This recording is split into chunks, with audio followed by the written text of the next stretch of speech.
Oh,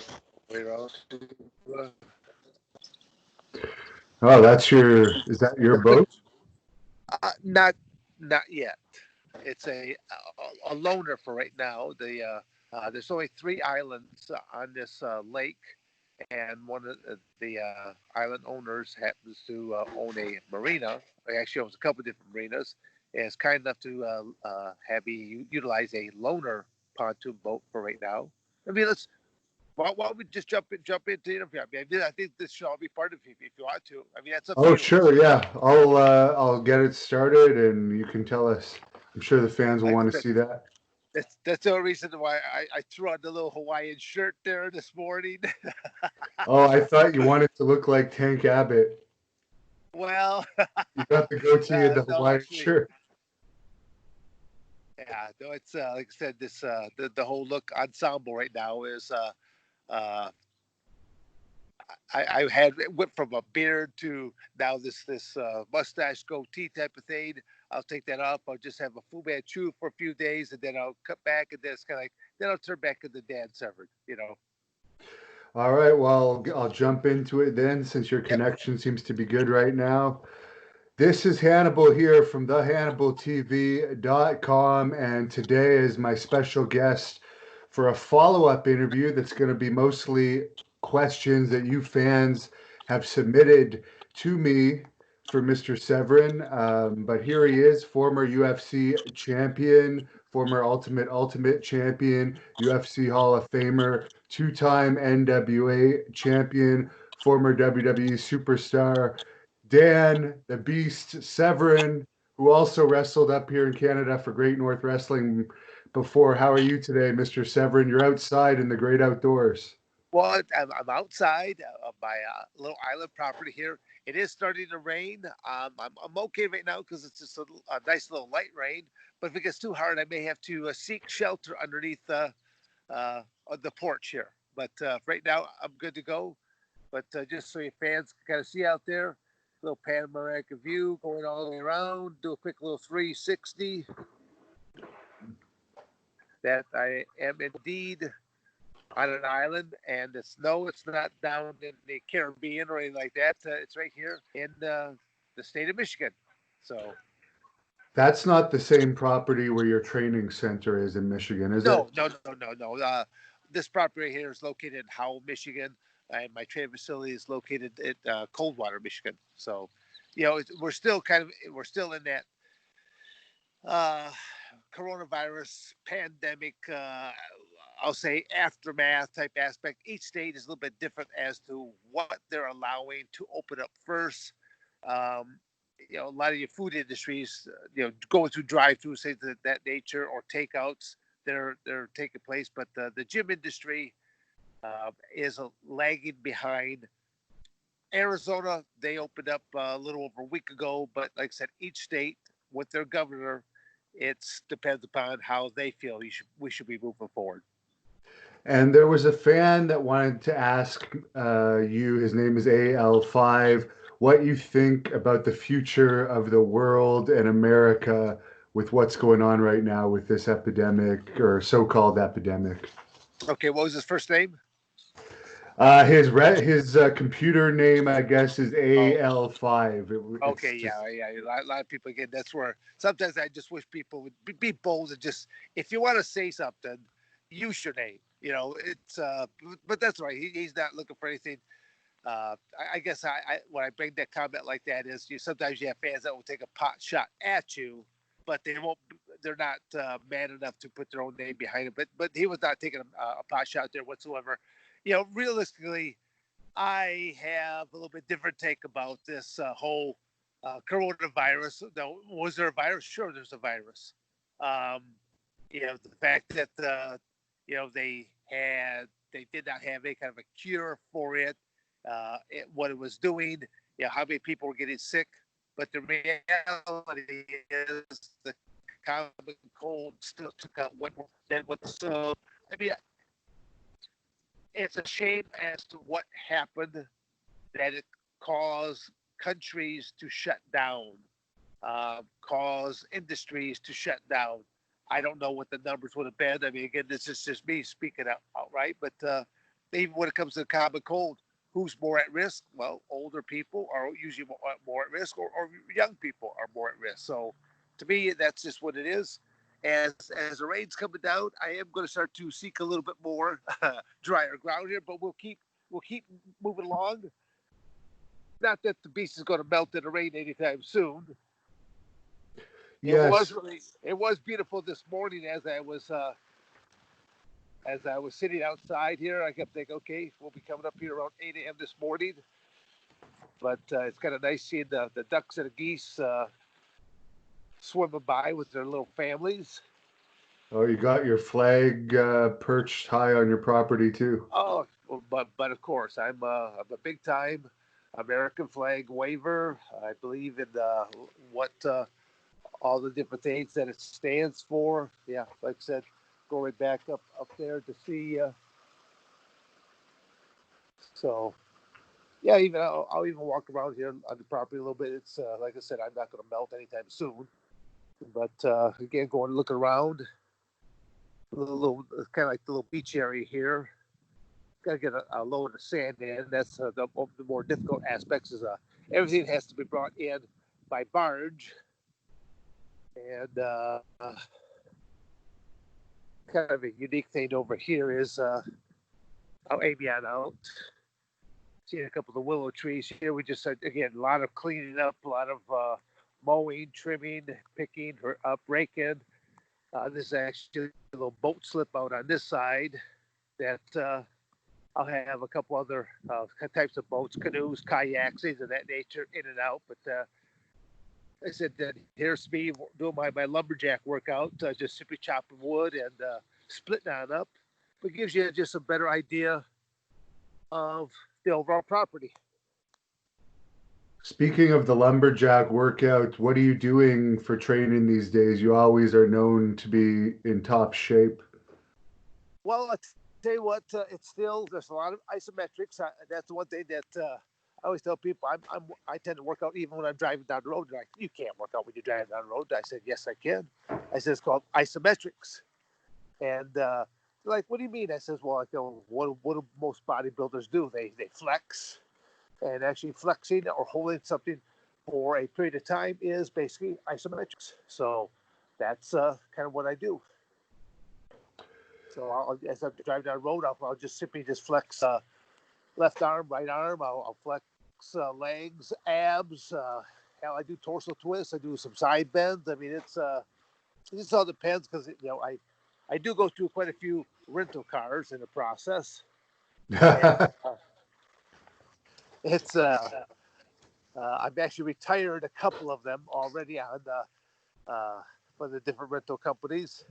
I'm not mentioning any names right now because I'm in the process of trying to negotiate a deal with one or two of them because I do drive a lot. A lot of people wonder, well, why do you drive and not fly? And very rarely, again, I'm just kind of coming back and just grab my chair. But again, to me, this is actually very peaceful serenity. Even though, yeah, it's raining, but it's pretty cool to know that you can work from home, do things. It's kind of like I'm still doing a lot of critiquing of amateur wrestlers. That's still my number one forte is amateur wrestling, and I'm critiquing a lot of amateur wrestlers on they'll send me like 3 of the matches. That's what I tell them. I said this to you. Send me 3 of your matches, and I can critique you just based off of 3 matches alone. And off those 3 matches, I'm looking at things like what are you doing right, what are you doing, what I feel you're doing wrong, and then little corrections to do, even all the way to the point I even ask them about their diet and nutrition and things of that nature, and even recommend other things to them. Just go clean the screen. Just a whoops. Better not try to clean the screen. Might lose you. All right. So they Sit back can, down. Become stationary. for those amateur wrestling critiques, they can get in touch with you through your website for that. Yeah, I mean, right now I'd say the website, but right now that's still. I've really been slacking in getting that re-updated. The best way still just through the email dan@dansevern.com. The website will show a number of different things that I do, but when the new website finally comes up, it'll be a lot more. It'll be a lot nicer at that point. It'll show even a lot more. And I mean, when they were showing me some of the stuff that they came up with pictures and videos that I have never even seen before. You know, I've been around a long time, and that's the reality of it all. And I do such a wide variety of things. It's like I always tell people that I don't have to worry about my future because I've got probably a dozen different jobs that I do. Most of it is in the training field. So amateur wrestling is still number one, folk style wrestling, which is what we do here in the United States. But then there's freestyle wrestling, there's Greco-Roman wrestling. And then you go into the submission grappling. Well, submission grappling could be either with gi work or non-gi work. And then you go into all the different first responders I work with. So I work with law enforcement, corrections, air marshal, border patrol, military. Ever since the Ultimate Fighting Championships first began, the realization that uh, most physical altercations, do end up on the ground. And they're going to be finished one of three ways. Ground and pound is still number one. You know, ball up your fist, much like a club, and bludgeon your opponent somewhere around their head, neck, and face area. Number two is a chokehold. Number three is an armbar. I tell people, I go, don't believe me, just look at the stats. The stats speak for themselves. I go, that's what you look at any sport. They always talk about baseball. They talk about the stats of how this batter will face up against a left-hander versus a right-hander versus this and that. So I just look at the stats of things and kind of work from there. But I call it, you know, common sense. But common sense is not very common anymore. And I don't know if you've been following the wrestling news, but WWE, due to the lockdown, released a bunch of wrestlers about a month ago, including Cain Velasquez, who was reportedly signed to a Yeah. $5 million a year contract. However, I guess they only really used him for one match, which was a short match against Brock Lesnar in Saudi Arabia, and he made a house show appearance in Mexico. What are your thoughts on them releasing Cain Velasquez so soon? Well, I mean, it's I think a lot of industries are sort of in that unknown phase. They just did not know what's going to happen to the future because they're looking at, you know, like look at all sports. Uh, you know, they need the attendance, the people that come out to those stadiums. Um, you know, football, basketball, baseball, hockey. I mean, the list goes on. Then you have your, you know, professional wrestling, anything that goes indoors, outdoors. People. That's what they thrive upon. It's only been just recently that between UFC and WWE, that I think they're the first two industries simply to go forward and run events without the audience, and now others are looking to follow in suit. So correct me if I'm wrong on that, but I'm pretty sure that's the status on that. Um, as for letting people go, again, that's kind of like that great unknown. Yeah, every year, WWE lets a number of the talent go um, for various reasons. You know, this could be like, gosh, we don't know if we're ever going to be running a show again, and if we do run a show again, underneath what aspects, and we need to cut some overhead out of it. I did not know Kane was had signed to that kind of a figure eight there. That's quite a great deal there for him. Sorry to see it end so quickly. You know, again, he comes from my alma mater, Arizona State University. So it's I hope that he finds something else that will help fill that niche for him. Do you think his MMA career is pretty much over at this point, or do you think he could potentially have a few more fights and do okay? Well, honestly, I really don't. How old is Kate? Do you I know think offhand? he might, he's in his late 30s. Okay. I know he has a bunch of injuries, though. The Well, I injuries mean, might be one of the reasons why they released him from WWE. Oh, okay. Well, yeah. There's you know, the aging. I was just saying the aging athlete. That I mean, when you say it like a number like 37, I go, "Hey, well, gee, that's when I just started my MMA career." So, but Yeah. wasn't even known as MMA. It was known as NHB, no holds barred, because the rule structure is so much more different than what it is today. Today's uh, a competitor competes underneath, it's either 47 or 40, between 47 and 49 rules, weight classes, time periods, and back then during the no holds barred, it only had the two rules of no biting, no eye gouging, and that was it. No time limits, one round, and you basically went until complete victory. I mean, your opponent was unconscious, whether you choked them out, knocked them out, your corner could throw a towel in. It was a very unique concept, and came underneath a great deal of scrutiny, nevertheless, as well. But you know, it again, talk about Cade. I just hope that he has other things to fall back on, because that at 37, he's a very young man. There's a lot more to life than just that little bit right there. So I And just simply say I wish the best of luck for him. have you seen Jack Swagger's Bellator matches at all? No. I mean, it's.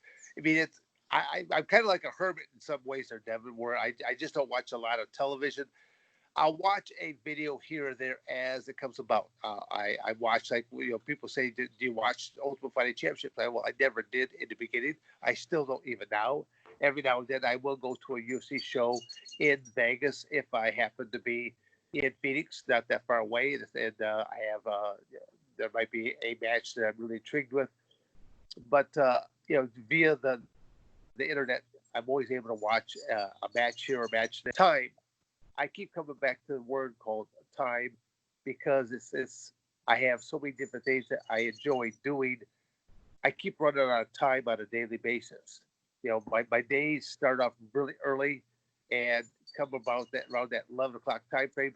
I start trying to shut it down, trying to know that I'm asleep by hopefully by midnight, and then I started all over again by 6 a.m. the following morning. So I ride on about 6 hours of sleep, and I put in 18 hours in it, 18-hour days. And usually, as my days come to an end, it's kind of like going, I want another 18 hours. But that's because I truly enjoy. I enjoy what I do. I enjoy the lifestyle I have kind of carved out for myself. Um, and I just, there's a whole lot more things I want to do. It's kind of like, I would have never thought I'd be living on an island property. I mean, I think that that's something that kind of intrigues people. That romantic aspect of, oh gosh, owning your own deserted island, having coconuts and stuff like that. Well, obviously in the state of Michigan we don't grow coconut trees, so that won't ever happen. But it's just kind of unique property that to acquire. And I have a place out in Arizona. I have a place down in Coldwater, Michigan. My goal is here in Michigan is to reopen the training facility when the governor gives the thumbs up, and I'll keep doing that for a couple of days a week down in Coldwater. I'll come out here the rest of the time, just keep on the construction road of what has to be done here before winter comes on in, because when winter comes in, for a certain time period, the property is not accessible unless the ice hardens to a certain degree, and then you can come over on a snowmobile or walk across. But I don't know if I feel too safe. I don't care for the cold water that much. Now, I'm sure you probably have not seen the Dark Side of the Ring documentary on the Brawl for All, but they did mention in that documentary that was very widely viewed that you pulled out of the Brawl for All. Um, could you address that? Because I know Oh you no pulled no out. no no no no! Yeah, I mean the reality of that brawl for all, when when that whole concept was even being thought up. I mean, it was. I look at it as a bunch of the old cronies were all sitting around, probably partaking of too many beverages, and started a little bit of shit talking to each other. And then I think, again, this is just me going on my assumption, and I believe that's probably how this whole deal came about as to who they thought was tougher than each other. Well, when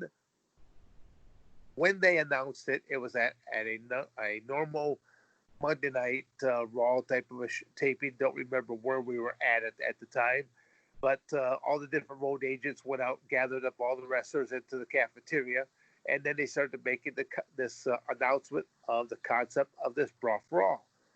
And at that time, they said, and the only two people that will not be allowed to be in the Brawl for All is Ken Shamrock and Dan Severn. And as soon as I heard that, I just asked one of the road agents. I said, "Do I have to sit in here and listen to the rest of this?" He goes, "No." He said, "You can leave." So I left, and it wasn't until several weeks into this Brawl for All that one of the road agents, came up to me, because when you go to a show, you never know if your match is going to take place or not. There's there's a lot of storylines that are taking place because the whole industry it's storylines to sell monthly pay-per-views, and certain matches have to get in, and they have a dry ISO board that's where all these matches listed. If someone's promo goes way too long, if someone's match goes way too long, all of a sudden they just pull out the eraser and poof, your match is gone. So as I'm waiting around to see if my match is even going to take place, I have one of the road agents comes up and says, "Hey," he says, "Danny goes, how would you like to be in the Brawl for All tonight?" And I'm thinking to myself, "Well, okay, how much?" And again, too, they give me a price tag. They can tell me before. They go, "Sure." I go, "But I don't want to wear any gloves." And they're like, "Well, you can't go out to bare knuckle punching people." I go, "I said, I'll never throw a single punch, but I will show you what a real wrestler can do." Uh, basically, the way it turned out, they're like, I'm wearing these 18 ounce gloves. I'm walking out there. I mean, those are one of those moments that if you could go back in time and you could do something, I would say, as I got out there, I talked to the referee, I would have said, ref, take these gloves off, and then I would have done what I would have. As I said, I would never thrown a single punch. I would have simply just parry punches, but now I can easily clinch people, throw people around. And as it was, I mean, my opponent was the Godfather, and basically I had my way. He never landed any punches. I was able to clinch him, take him down. Uh, to me, overall, probably a lackluster of a match. So, how do you think the Brawl for All would have gone if you had been able to continue? Um, well, I mean, I'll just put it like this. I go, what my weekend is my stand. I always tell that to people, but my grappling area is my strength. You still have to be within arm's reach in order to land a punch on me, and I've always been very good at avoiding being hit. So I think I would have done again just based on my slash NHP. I mean, the reality is there's only four people in the world that have over 100 cage fights. I'm one of the four. There's only three in the world that have over 100 victories. I'm one of the three. And the ironic part is I faced the other three. I defeated the other three. Closest one to my age is 15 years my junior. So to me, it's like going, there's a lot of people that want to claim themselves as the GOAT of the industry. I'm not trying to claim it. I think the facts speak for itself. That's how I look at things. You might have someone that has come along that is extremely talented for a very short reign, but where's the longevity? Where's the durability? There's a lot of people that can go out there and just one or two seasons and do very well for themselves, but then due to injuries or there's a lot of champions that they live by the sword, they die by the sword. Everyone likes to see it. Everyone loves to see a slobber knocker of a MMA match. Uh, but I guarantee you, nobody wants to be in that slobber knocker of a match. Right. And I know you keep in touch with Don Fry. How is he doing these days? Much better. I mean, he's last year I think he spent more time inside of hospitals and rehab centers than he was outside. I'm happy to report that this year he's spent more time outside, so that's actually really good. You know, the reality is, will he ever be the Don Fry of yesteryear? No, but then no, neither will Dan Severn. The aging process of moving forward. Don Fry is, I think you should just count his lucky stars that he's still alive, because he has died on the operating table, and they had to revive him. So he should be happy that he is alive. He should be happy that he has a life to move on, and you know he was one of my wrestlers when I was a coach at Arizona State University. So he actually lived with a couple of my younger brothers, and so I know Don like a brother. So I will continue to help and look out and try to teach him some of the things that I do. So there's other things that I will be looking to do here relatively shortly. I'll say next 60, 90 days. I've got a couple more irons in the fire that should start coming to fruition. And when that happens, I'm definitely thinking about people like Don Bryant or even Mark Coleman. I mean, I've helped out Mark a great deal, and then taught him some things what to do, and he's picked up more work. So he's actually very appreciative of how I've been able to guide him. But I always tell people, I've been a teacher most of my life. I started teaching sport of amateur wrestling when I was in ninth grade. Is when I first started teaching amateur wrestling, and I've had that teaching principles throughout the rest of my life.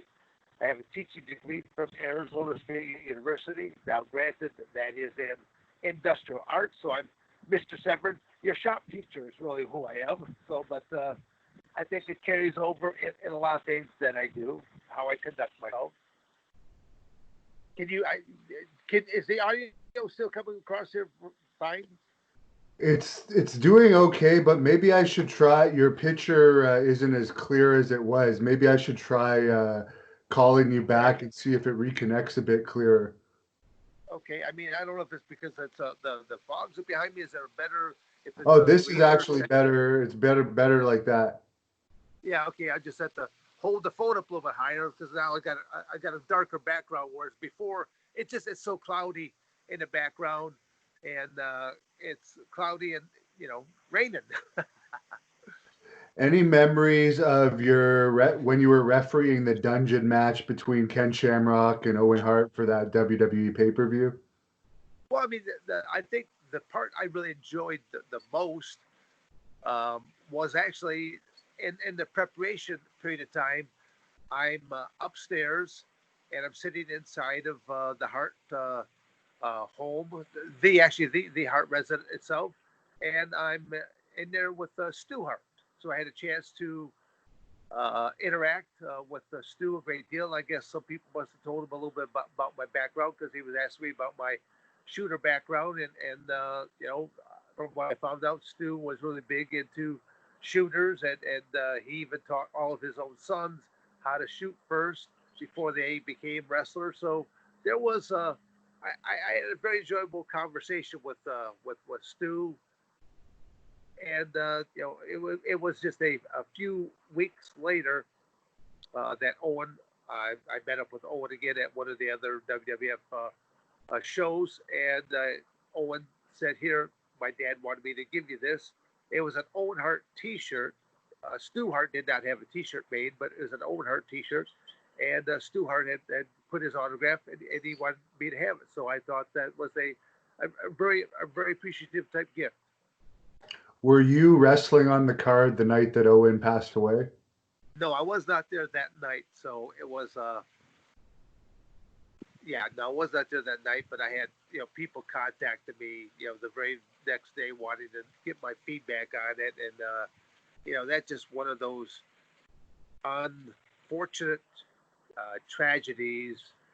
Uh, it's hard to say what went wrong. There's all kinds of speculations of his he might not have been harnessed at all. He might that his cape might have got somehow entangled into this harness system, and it released the mechanism prematurely. So it's hard to say as to what really went wrong that night. The end result is the fact that a young man that had a lot more of his career to go is no longer here. Are you disappointed that WWE never had you feud with Ken Shamrock? Because a lot of fans wanted to see that on WWE when you guys first joined. Yeah, it was. I mean, well, I think that was the whole premise of why Ken was hired and why I was hired was, there's this novelty of the trifecta. You know, Ken won a match, I won a match. It's kind of like this. This is that tiebreaker. So, there's an opportunity there to capitalize on it. And let's face it, WWE was really good about seeing things in the media and being able to capitalize on that kind of stuff. So I'll say it was a missed opportunity on their part. Also, I'll say even on my own part, having never worked for a company quite like that, I did not actually realize how much input I could have had in on my the direction that I would like to have gone. It was, a learning curve that I never ever realized. So that's what I say that if things were differently, maybe I would have been still there. It's doing something different today. What do you think about Shamrock saying he wants to challenge Mike Tyson now in a boxing match? Is that just him trying to get a payday off of something like that? Well, uh, I've seen again. I've seen some different clips of Mike in his training. He's still a pretty scary cat. The combinations that he can throw. He's got some great bobbing and weaving he's still at a person of his age for the sport because it all depends upon the sport. He's by no means the average whatsoever. I mean, he was a very incredible athlete, and most of his matches, if you by the time the bell rang, if you went to set your beverage down and look back up, his match was done. That's how quickly he was knocking people out. Um, Anybody can call out a person. What for whatever reasons I couldn't tell you if it's good, bad, or different.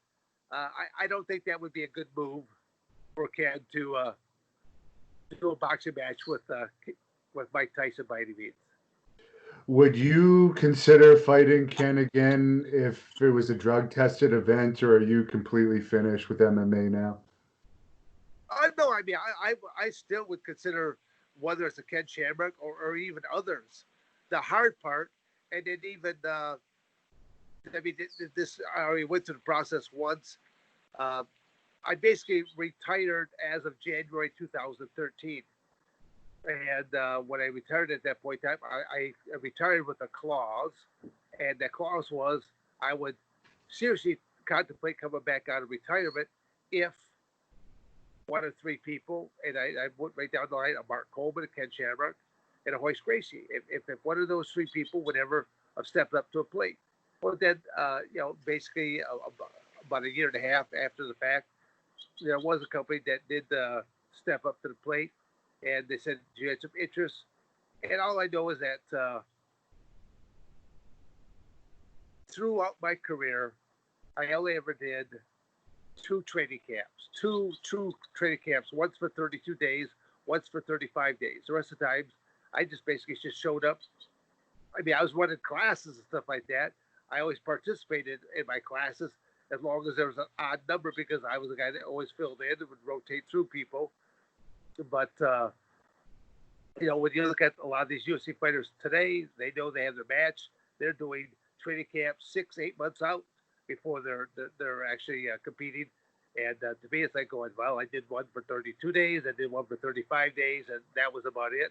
The comical one was, I go, because technically speaking, there was a third one, but that was for UFC number 4. My very first one, I spent 5 days, an hour and a half a day in Lima, Ohio with Al Snow and a couple other professional wrestling proteges. So I really don't count that one because that was almost like sheer comedy that took place. But I would seriously contemplate, you know, doing one more match. But the hard part is, even when I did this back in 2000, and I think it was probably 15 or 16, that this group did approach me, and at that time, because the match was going to be held in the state of Arizona, I had to go through a lot of additional tests just because of my age, EKG, uh, stress tests, and a few other things. In the final analogy, I had to stand there before six different athletic commissioners, and I was cross-examined because they wanted to. They did do their due diligence back work. They wanted to. I mean, they looked into my background to see was I a down and out uh, athlete that needed the money. Did I need this or that? And so the reality is, I mean, they said, why? I mean, it really just boiled down to was, why do you want to do this? And well, I said, I'm not looking to go against any kind of young buck up and comer. I'm looking at, uh, I'm looking at someone that is roughly in my same age category, and we have had a history of a couple of previous matches. So I said, I'm not looking for nothing outrageous. I said, just kind of like fill in maybe one more chapter uh, to the whole trilogy here. So, I mean, they cleared me, and it was the whole thing was moving forward, and then basically the monkey wrench that hit the system is Ken pulled out 9 days before. So, And you refereed at UFC 24. How did that come about? I know it was just some preliminary matches, but it's unusual for an active fighter to step in there as a referee. well, I mean, it's I again being around this industry for as long as I have had been during the no holds barred era, you still had to have referees. There were no judges at that point in time. Um, I wasn't really running pro level events. I was running amateur level events, and so I did I did teach guys how to referee. I did teach guys how to judge. It was 2 winters back that the state of Arizona athletic commissioner contacted me to see if I was going to be in town at a certain time period. And if I was, he wanted me to speak to all of the various state athletic commissioners. And I might go, well, what do you want me to speak to them about? And he said, well, basically, you're that guy that has been around and has seen the industry all the way through and then has lived through all of the changes. He said, I just want you to speak about that. I said, well, I could do that. But as I was there talking to them, it really surprised me out of well, I should say, I told the gentleman, I said, well, I go party. I said, as my fee, and his eyes got big. I said, no, I said, it's not going to cost you any money. I go, I want to go through both classes. He goes, what? I said, I want to go through the class for being a MMA referee and a MMA judge. He goes, why would you want to do that? And I said, well, I said, I've taught people how to judge. I've taught people how to be a referee, but that was going all the way back in that no holds barred industry. And I ran predominantly amateur level type events. I did have rules and regulations in place. I did have time limits put into place, and it was and if anyone's going to ever err, always err outside of safety for the athletes. So I mean, he was shocked because he said, "Sure." So as I so these two classes led up before I had my little speech there with the athletic commissioner. So 2 different days, there were over 400 people in each of these classes. And at the beginning of each class, they wanted you to stand up, state your name, where you are from, your state, and what is your affiliation with the sport. Are you a competitor? Are you a fan? Do you trade in it? And it shocked me, out of 400 people, both days, I think there were two or three competitors all together.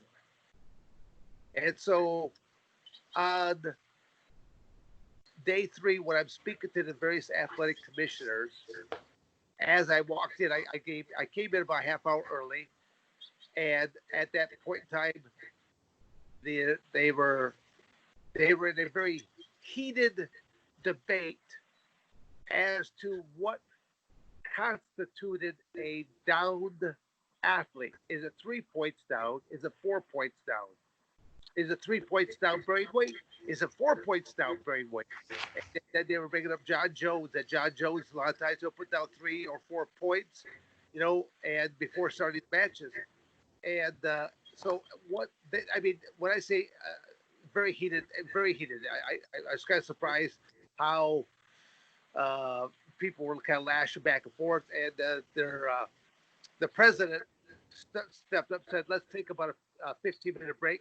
Come on back, and we'll listen to Dan Severn, and then we'll go back to this uh, debate that they're going." So now I'm thinking to myself, great, I have to speak to a hostile crowd. They all come back in. They played a nice little video montage for me, and I'm thinking, how can I get a little crack of a smile out of these guys? I go, well, folks, out of all that video montage, I go, how many of the moves that you just saw there that I conducted that would be considered illegal in today's mixed martial arts rules? They all kind of giggled right there because most of them, because you're not allowed to throw a 12, what's known as 12-6 spiking of an elbow, and suplexes that I was throwing people on their head. So, or throwing knees to a downed opponent's head. But then I went right into, I couldn't help but notice the very passionate debate that was taking place when I first arrived, and about what constitutes a down athlete. 3 points, 4 points, 3 points per weight, 4 points per weight. I go right inside this room right here. You have some of the most talented referees. You got most recognizable from day one, Big John McCarthy standing right here. Let me just give you a quick analogy. The difference of how an athlete thinks versus non-athletes. I go, Big John's inside the ring. I'm inside the ring. My opponent's inside the ring. Right? If Big John turns to my opponent, are you ready? He turns to me, are you ready? And we both nod our head. Yeah, Big John hits his classic line low, let's get it on. And then I would drop down to all 4 point stance. I will do the fastest bear crawl he ever saw come across that cage floor, knowing that at all times I will have either 3 points or 4 points, bearing some sort of weight because that's the only way you can go across on a bear crawl, would slam into my opponent's legs, be able to either take him down, clinch him, or at least I would be up and snug into him to where now I'm where I want to be. And all the athletic commissioners are looking at each other, and they just couldn't believe that analogy I just gave. And Big John McCarthy just comes up to the microphone. He goes, "That's why he's known as Dan to be Severn." He goes, "Dan is that guy that as we were coming up with rules, he said that when Big John would come up to me, he goes, okay, how do you beat this rule?" I go, give me about 10, 15 minutes, John. I'll have an answer for you. Because and that's what it was. There's only 3 or 4 athletes that were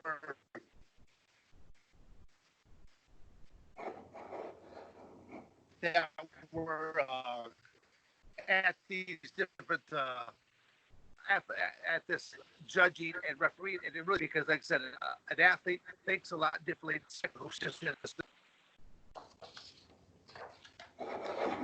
Oh, you're cutting out a little bit. Okay, try to move back around. I mean, as before, well, I don't know. It's where I kind of had you before. We'll see if that works out any better. It's still a little fuzzy, but it's starting to clear. Okay, now it's clearing up a little Okay. bit. And what did you think of CM Punk as a fighter, if you caught either of his two fights? Well, I caught, I guess, the aftermath because people are good about sharing that kind of stuff back out on the internet. So yeah, they were pretty short lived, and I'll just kind of leave it at that. I mean, I don't know what his background was before. If he was, training in anything, if he had a background in, box, kickboxing or jujitsu or anything like that. But it's professional wrestling allows you to make all sorts of claims of what your background really is. The reality is, are you able to pull the trigger on things? That's all. And Mike G had two questions for you. He's a big fan of yours. He wanted to know if you think the fight between Ken Shamrock and Kimbo Slice was fixed, and if you've ever participated in an MMA fight that was had a predetermined outcome. We know those have happened over the years here and there with Right. some companies. No, it's now talking about. I mean, well, the Kimbo Slice match, Ken Shamrock match. Uh, well, I mean that would actually kind of sticks in my craw there just a little bit because that was supposed to be taking place the same weekend that Ken Shamrock and my match took place. So that sort of upsets me uh, because, like I said, I'm the guy that had to bring that to the attention to the company that was trying to put together Ken Shamrock and myself. And uh, Ken was so bold. He even said that I'll fight I'll fight Kimbo Slice on a Friday night, and I'll fight Dan Severn on a Saturday. Does Dan Severn have any problem with that? I'm going, no, I don't have. Oh, no, no, I'm sorry. I'm thinking that was sorry, wrong match. That was Ken Shamrock versus Hoist Gracie on that particular night. So sorry about that one. So, but yeah, the Kimbo Slice match. I mean, I watched it, and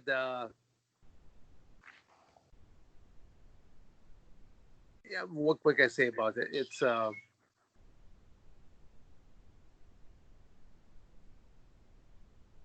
those are that was a match I wanted to do there as well. I would have done a match with a Kimbo Slice, but obviously, those opportunities are gone.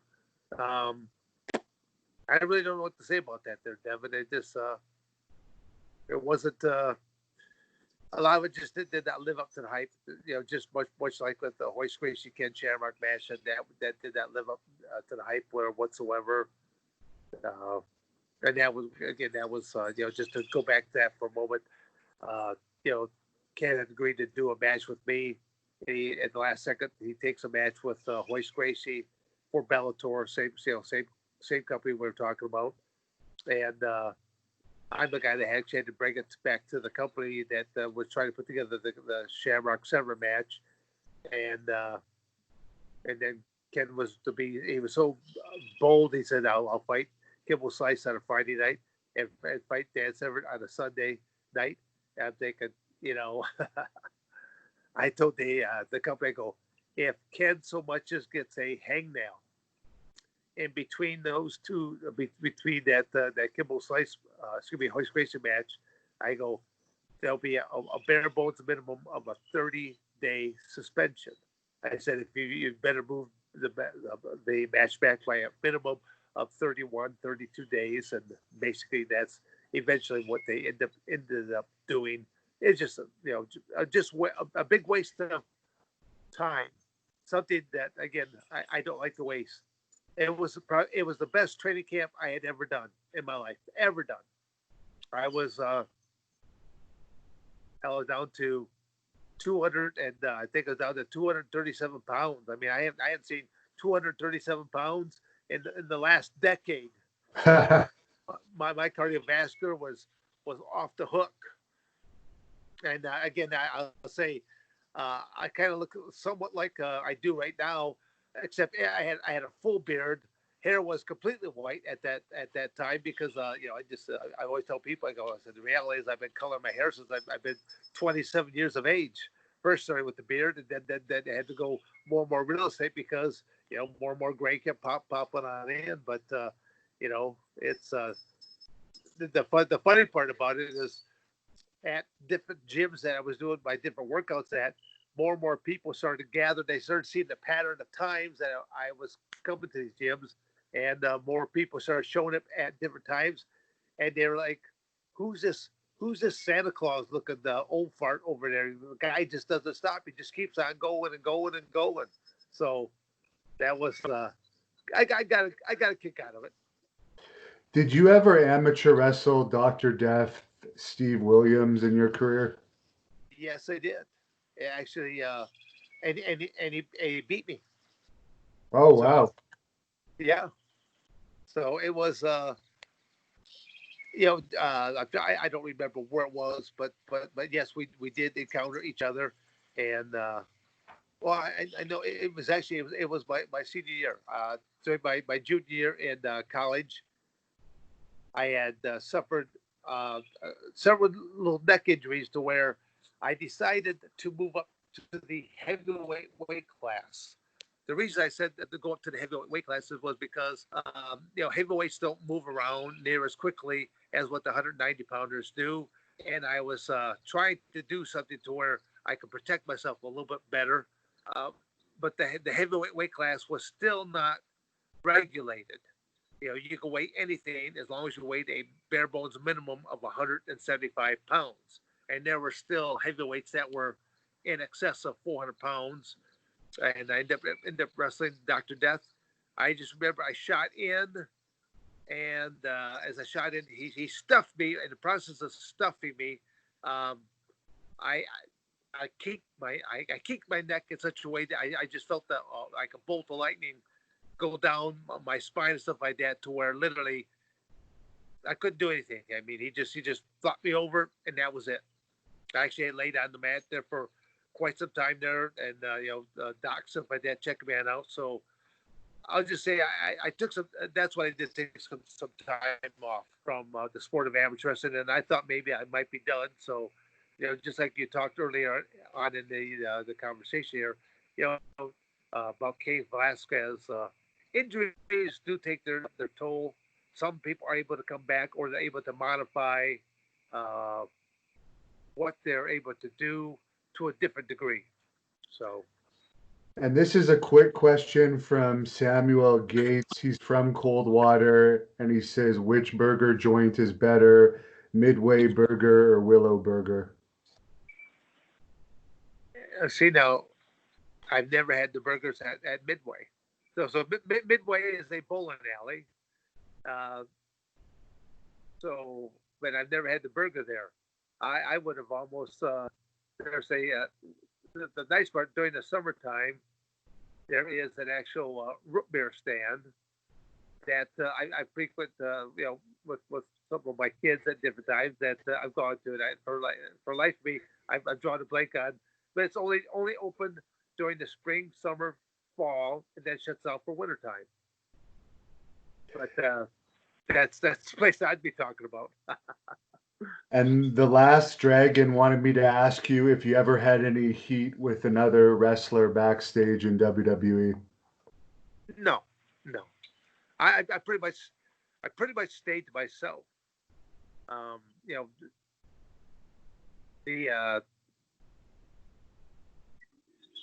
they wanted you to arrive on location so many hours before. I kept thinking, why do you have to arrive at a building around somewhere between noon and I don't know, noon and one or noon and two to arrive there for a show that doesn't start until like 7:30 that evening? I think, man, that's just way too early. Well, I kind of learned after a while why they did do it like that. Um, the industry is called professional wrestling. There's a lot of guys that don't conduct themselves in a very professional manner whatsoever. Um, After I kind of watched it for a little bit, I going, this company is nothing more than a big babysitting company, is what it is for a band of derelicts. It's they had people on staff there to where if you lost your outfit, they had a couple of seamstresses that could whip up the exact identical costume in a very short period of time. They had people that could dust the circles out from underneath your eyes from your all night bender, sober you up. color your hair. They could do everything except wrestle the match for you. And even then, if it was a Tuesday night taping, oh, they could edit it in a way that they could make you look probably as good as they possibly could. So it really surprised me, um, the level of, I mean, this, I don't think that a lot of these guys realize the kind of payday that they were receiving for very little work. Now, I mean, it's tough being on the road 187 days a year, yes. Um, and a lot of them are not all that organized, or they start hanging out with some of the more older veterans, and they think that they could ride their coattails the same way. But it's I don't know, like I said, I stayed pretty much by myself. I traveled by myself. Um, I mean, there were a number of wrestlers that I always got along with, but I was always an observer of people. I kind of sit back quietly, just sit back. I just watch things happen because there's good and bad in almost anything and everything. And I just kind of watch out, just kind of stand back, just to watch what's really happening. And like I said, Jim Cornette came up to me at one time when I was sitting in the cafeteria there. And I had my business planner. Even now, as I talk to you, I say talk about my business planner. I just reached over here at this. I still even have my business planner here with me right now. I was working on a few things before we started the interview here to see what I was going to be trying to do here afterwards. A lot of it was going to be depending on the weather, whether I was going to be heading into town, do a few more things, and still I'll probably be headed to town, do a few more things because it's right now on this island property, getting getting a proper internet signal here is what I'm looking to try to do. That and maybe a satellite dish. Although it's kind of like going. I'm not real keen on watching television. To me, I'd rather be working on the property, but I still want to be able to keep all my other industries moving forward, and I do need an internet connection so I can fire up my laptop and keep going with the things I'm doing there. But it's I don't even remember what your original question was, Devin. I kind of Well, you another one of answered my it. It was if you had any backstage heat. But another quick yeah, question: Ronda Ronda Rousey recently made some comments saying wrestling's fake and wrestling fans are basically ungrateful for everything she did in wrestling. And I'm just wondering what your comments are about Ronda Rousey kind of crapping on wrestling after she made a bunch of money, not working a full-time schedule, just doing matches here and there in WWE. yeah. Well, again, when it all depends when people live. When you leave an industry, and if you leave it on good terms, you're probably going to say good things. If you leave it on bad terms, probably bad things. But I don't know what to say. It's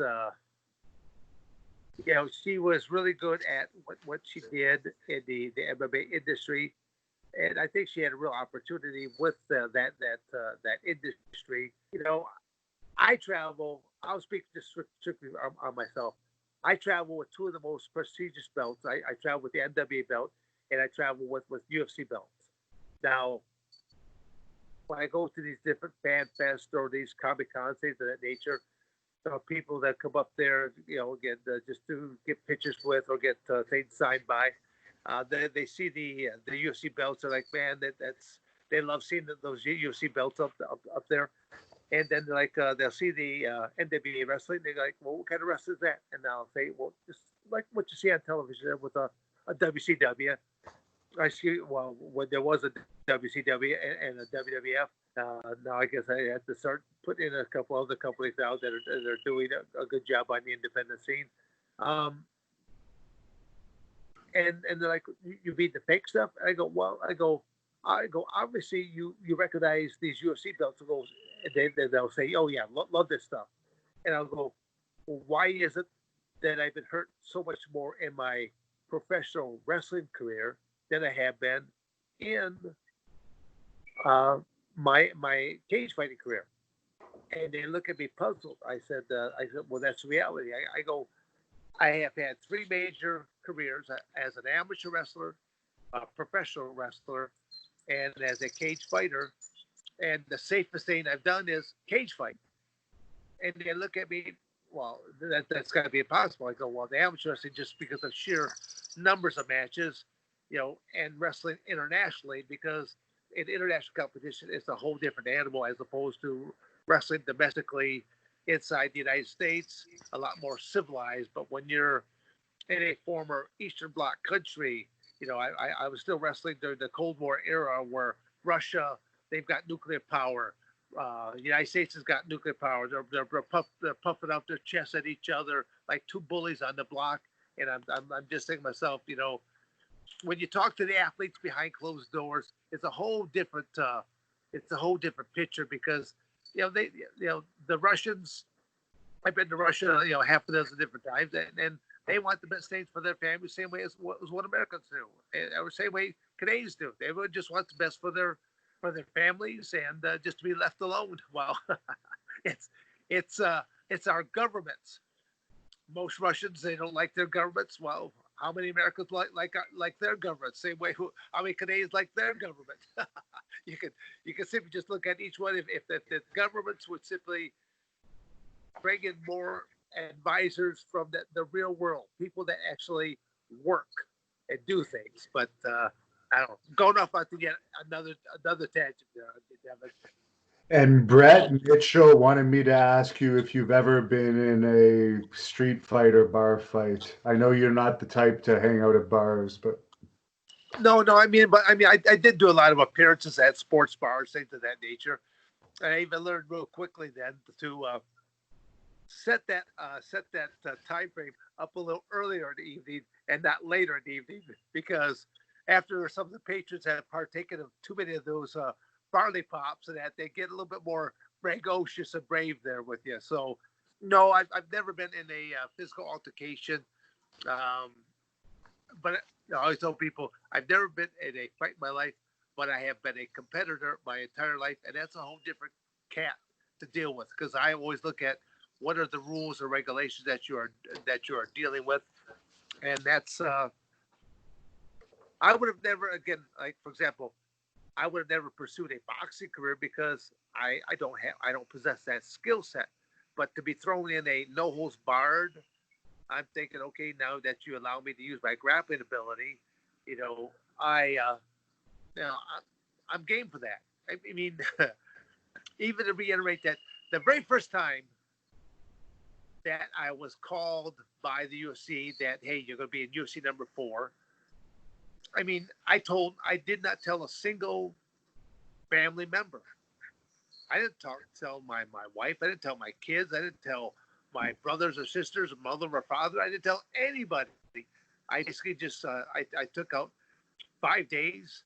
I lined something up with Al Snow to be able to go over to his Body Slammers gym in Lima, Ohio. That's where his location was at the time.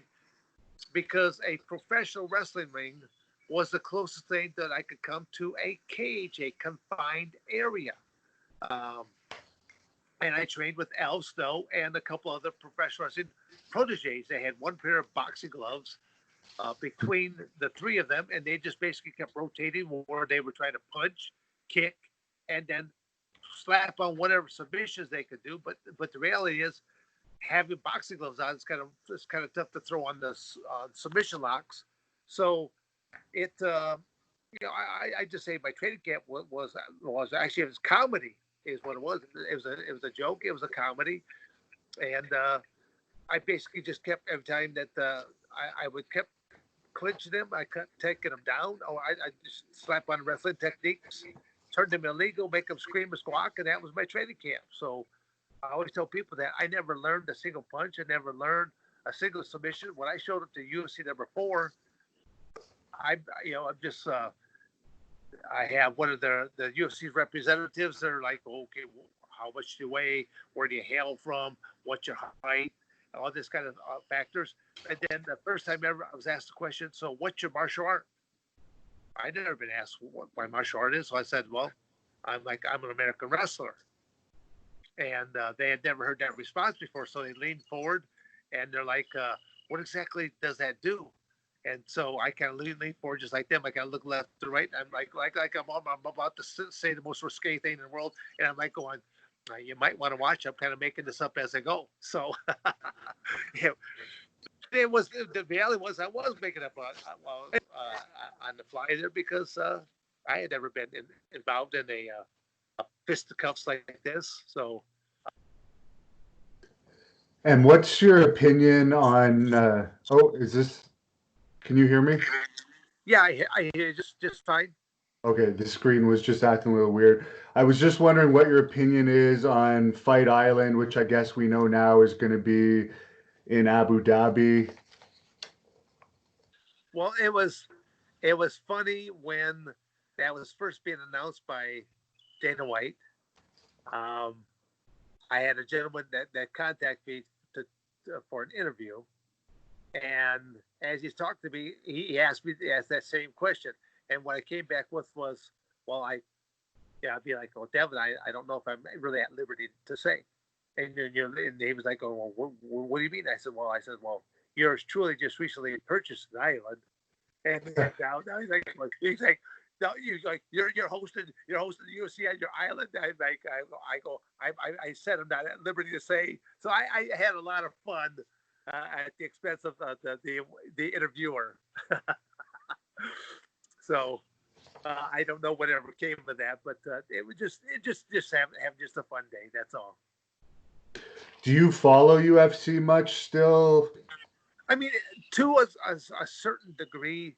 I mean, it's. I mean, Devin, you've known me for a number of years now. Um, I mean, I've had some people say that I'm the busiest person that they've ever met. I don't look really upon it that way. It's not like I'm trying to set that goal. I do a lot of different things. Um, I look at a lot of people lose a great deal of their life because they sit on the sidelines and they will watch life pass them by. And there are those that are going to engage the game. I always tell people that I do want to write a couple more books.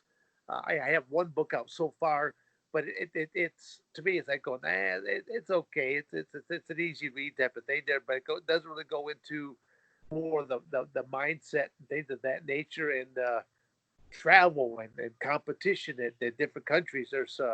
There's I think I could write a complete storybook of being on the road here, amateur wrestling this, Greco-Roman wrestling that, freestyle wrestling this, being in the Mongolia, Bulgaria, Russia, being in these different countries during the Cold War era and competing and having some of the wacky things that have happened. And I hope to get around to doing something like that a little bit later in life. Um, so I always say that who knows, I might be out there writing books on an island here somewhere down the road. I'm sure you've seen Francis Ngannou as a heavyweight. I'm sure you may have seen some clips of him. There's some talk Oh, that John Jones might fight him. Thoughts on that? well, I mean that would be a great. I think that'd be a great matchup. I think a lot of people like to see that. Nagano just powerful punching power to him. Taking people on out. So I think that that would be an interesting one. John Jones has, you got to look at his body type of that. He's got a really long reach. Creative. When he was throwing those spinning back elbows, I didn't. No one could do it better than what he was doing. Spinning back elbows, spinning back fists. Um,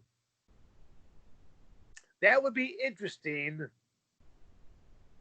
I'll leave it at that. That would be a very interesting matchup to see happen.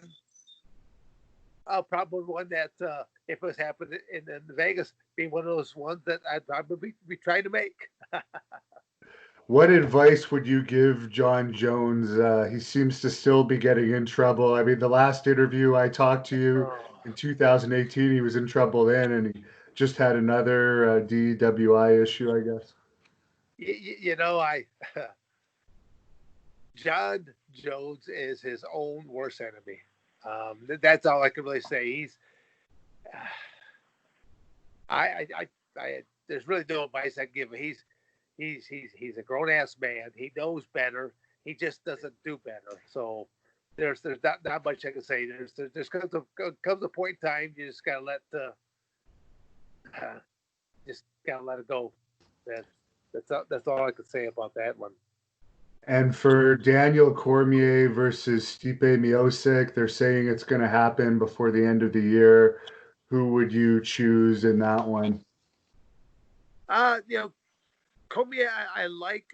You know, as long as he puts in a good training camp, I would go with Kobe. Yeah, no real reason for him saying that, but it's I've liked the way he's always been a hard worker. He's always kind of persevered. So I'd go with him. Do you think WWE is ever going to put you in the Hall of Fame as being one of the first MMA fighters to actually participate in WWE after UFC? I don't know, and I'm not losing any sleep over it. Now, should I be in the Hall of Fame? Well, I see some of the people that they have put in there. Based upon some of the people they have put in there, I go, oh, I deserve to, I deserve to be put in there. But again, I'm not a very good politician there, Devin. I always tell people there's a big difference between a politician is an ass kisser and I'm an ass kicker, and that's a whole different it's a different opposite sides of the fence there. So I couldn't tell you that one. A lot of people really liked your WWE theme music, and they wanted me to ask you what you thought of it and also what type of music you listen to. Well, no, I thought they did a good job on it. I mean, they didn't ask any of my opinion whatsoever. I mean, when they came up with it, they just brought that together, and I really enjoyed it. What kind of music do I listen to? Well, it depends on the mood. I'm still a classic rock and roller. Um, yeah, this classic rock and roll really is where I'm at still. It's I'll do it. All depends. Like during workouts stuff like that, I like to have some a little bit more hard rock and roll kind of going there at times. It kind of helps, just keeps you motivated. You know, like Did you my training facility, you know, a lot of these guys they got rap songs, and I'm not as on rap, but the thing though about I just don't like all the the profanity that gets woven into a lot of rap songs. So there's certain aspects that's okay, but then that's any music that has f bomb this, f bomb that, it's kind of going because I kind of practice what I preach. I don't curse a lot myself, um, and I don't want to have the music being played because I run kids classes as well. I don't want moms or dads coming into a class and as well as an adult class might be finished up and the kids class coming up and they're hearing f bomb this and whatever that and just this language. It's same way, but same way on clothing. My guys know that they can't wear shows shirts to my practices that have profanity or promote alcohol and things of that nature. Because it's not that I'm trying to be a prude. It's just that I believe a certain way that you should conduct yourself. My instructors always had to show up, somewhat trimmed up, shaved and stuff like that. Not looking like they just, been on a 3-day bender. Now, did you ever get the chance to work out with Lou Thez or Carl Gotch when you were over in Japan? No, I basically, that's where I met both, um, like I said, meeting Lou and Billy Robinson. Really, are the two people I met with that organization that I was going over there primarily for. But Lou, I mean, he showed me a couple of techniques. Things, but Lou was already getting up there pretty good in age wise. Same way with Billy Robinson. They would show me a couple of types of techniques and would show a couple of things that they would do in workouts because they saw how I was kind of like that machine that would go from one thing to the next, and they liked the mechanics that I was putting together. But never really had the opportunity of meeting the Carl Gotch though. And Brian Briggs wanted me to ask you if you would ever consider testosterone replacement therapy. I mean, now at because I don't think I will be involved in really any kind of athletics at this point in time. I'm looking at my overall health. So um, I would consider aspects of that now because I know, like, for example, my testosterone level has got to be in the dumpster. So I would think that just to have a more quality of life, longevity of life, I would probably look at to see what testosterone or I mean just have some blood work done just to see where a few different things are at, and I'll probably do that. I don't know if that'll happen during the course of this year or by next year, but I'll probably do something like that, and I will probably do some type of testosterone replacement just to see what does it really do for me. But to me, I look at that. I'm doing that for my health and my well-being. I'm not doing that to get the edge on an opponent by any means. My opponent is Father Time. That's my opponent.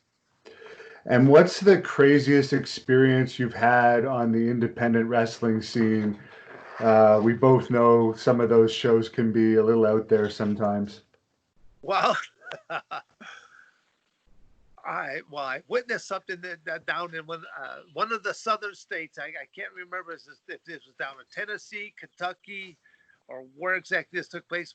First time I ever saw a leather strap match, where literally I think one, two, three, four, eight of the fans were given an actual leather strap, and they're all outside the ring.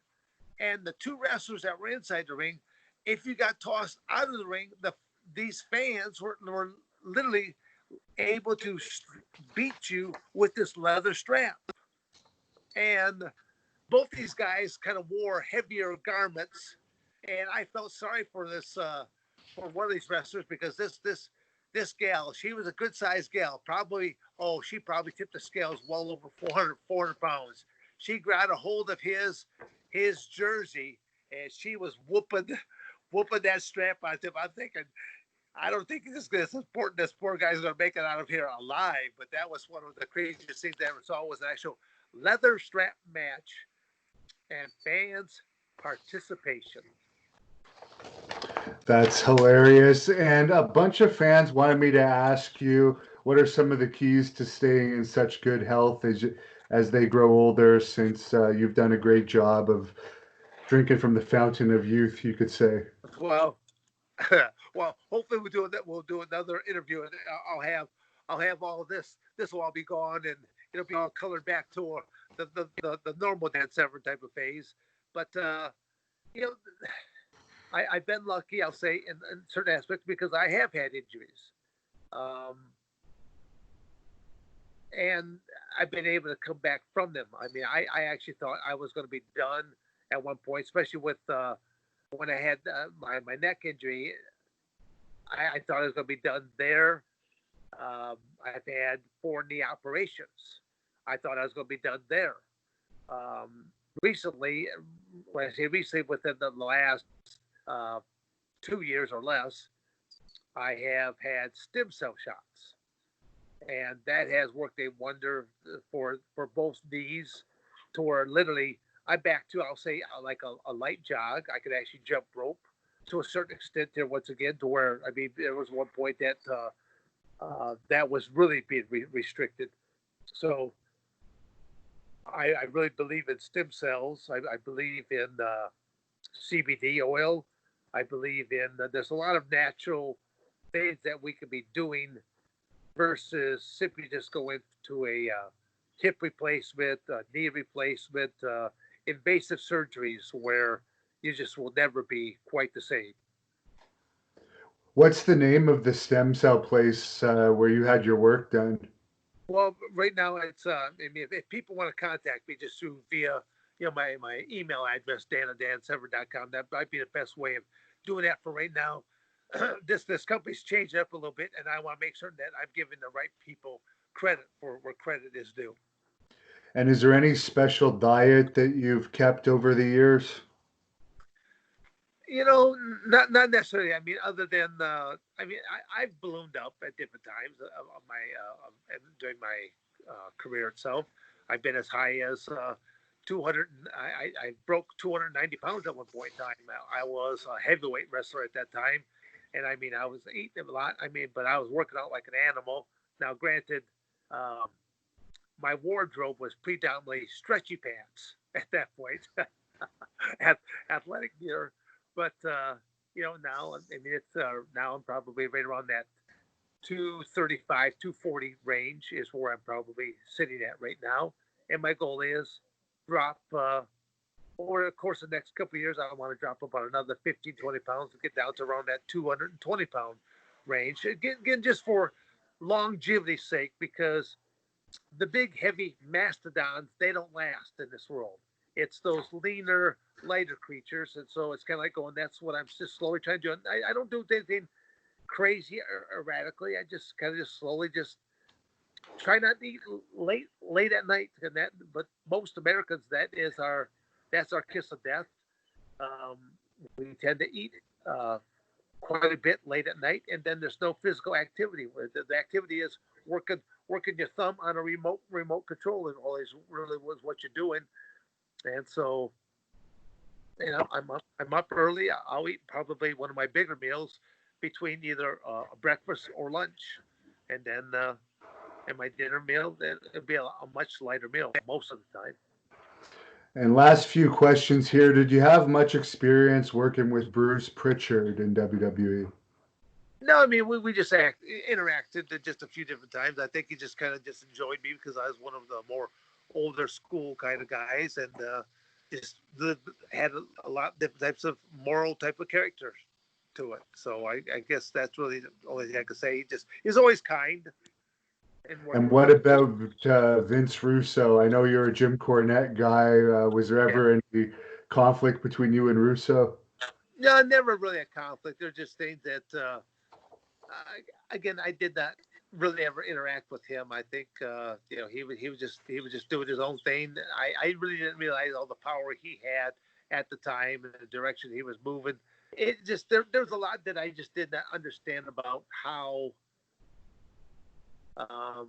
much more control I could have had. I mean, the only control I had is when they're pitching. When I've got some of the road agents that are pitching me this new concept of me having going to the dark side, and I'm gonna have 666 on my forehead, mark of the beast, and a few other things. That's what I basically just said. No, that is not going to happen. I live in small town USA. I'm not going to have any repercussions to my family, nor to my businesses, nor to myself. So I basically just there was no compromise that whatsoever. I just said no, that not going to happen. Do you have any funny Jim Cornette stories? I mean, no, I don't think I really have a funny one. Just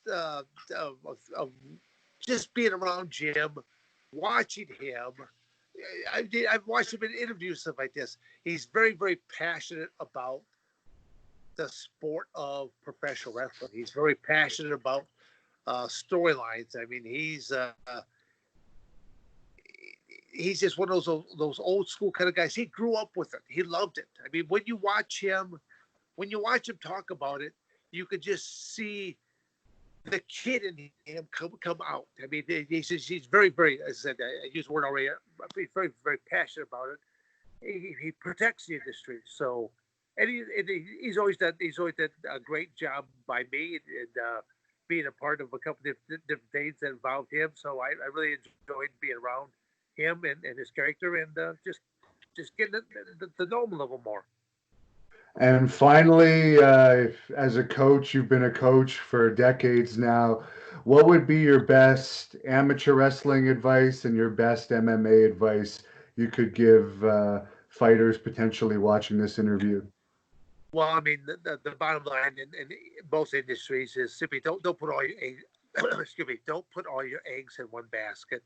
Especially when it comes to an MMA fighter, you're only as good as your next match, and if someone's got some evil intentions for you, um, it's always good to have options. Knowing that you can do other things. Most athletes, your career is going to be cut short. much shorter than what you'll ever know it to be. I've been just very fortunate to have had the longevity to be involved in a sport. I started in seventh grade, 1969, and I'm still on mats today. So not as a competitor, but I'm out there, I'm showing techniques, things of that nature. But at the same token, in the back of my mind, Devin, my next competition streak, if it is going to happen, will be in submission grappling. So, Really? yes. So I look at that. If I was going to go into one more realm of competition, it would be submission grappling. And the thing is, will I have any other types of? Will I have any other competitors? Just want to let you know that my battery did come up. It's redlining, so I don't know how much more juice I have left. But just in case I shut up on you, you'll know Yeah. why I shut off.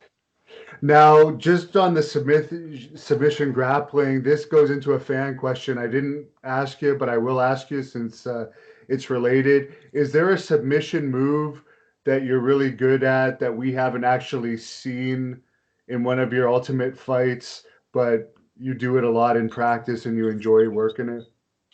Well, no, I'll still just say like they call it the scarf hold. I mean, that's I've been very good about chokehold finishes.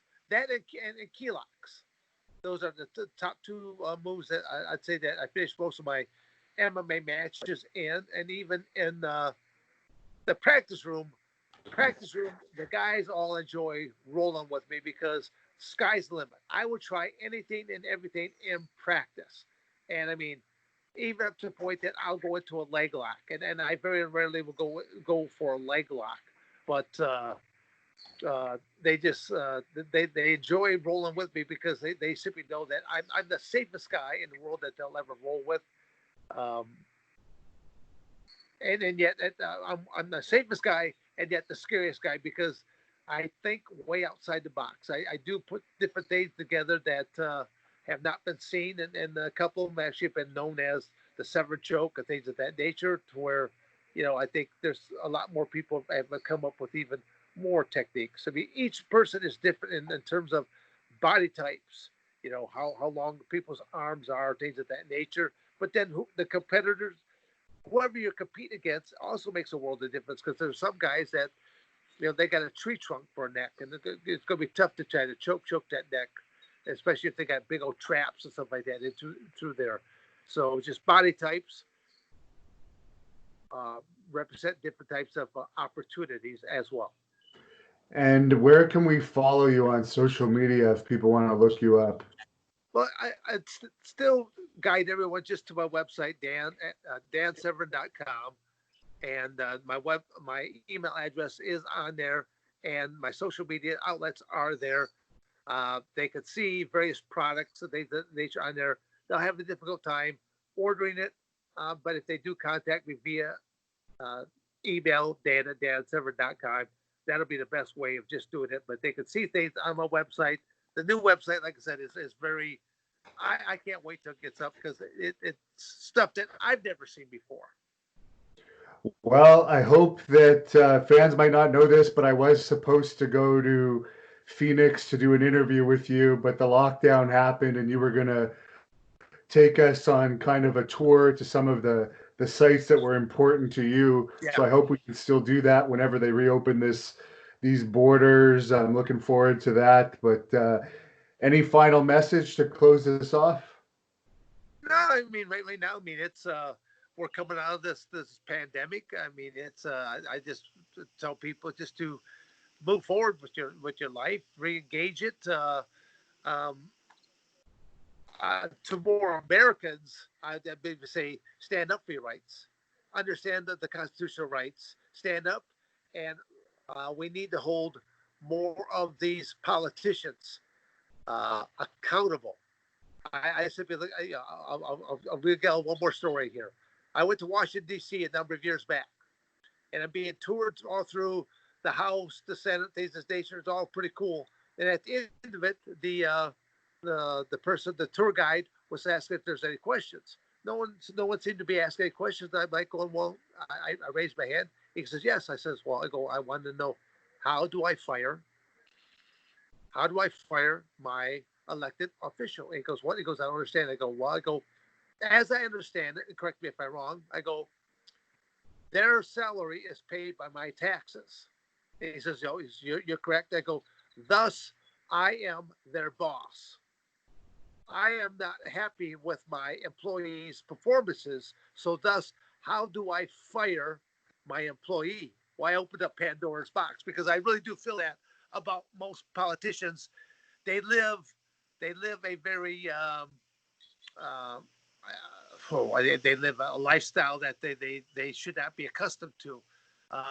Even during this pandemic, the fact that there was a raise that went through, and you have people that are unemployed, you have people that are unemployed, and yet there was a raise pushed through there. There's a lot of things that happened through this pandemic that I don't think people realize that went down. But understand your constitution and understand how to make more of these elected officials accountable for their actions.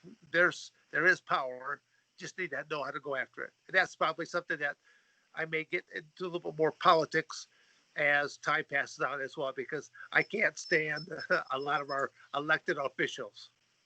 And one last very quick question. Speaking of politics, the Department of Defense in the US recently said that these unidentified aerial phenomenon slash UFOs actually exist out there, not necessarily alien, but there's unusual objects in the sky. That's just a hot topic right now, so I was just wondering your thought on that.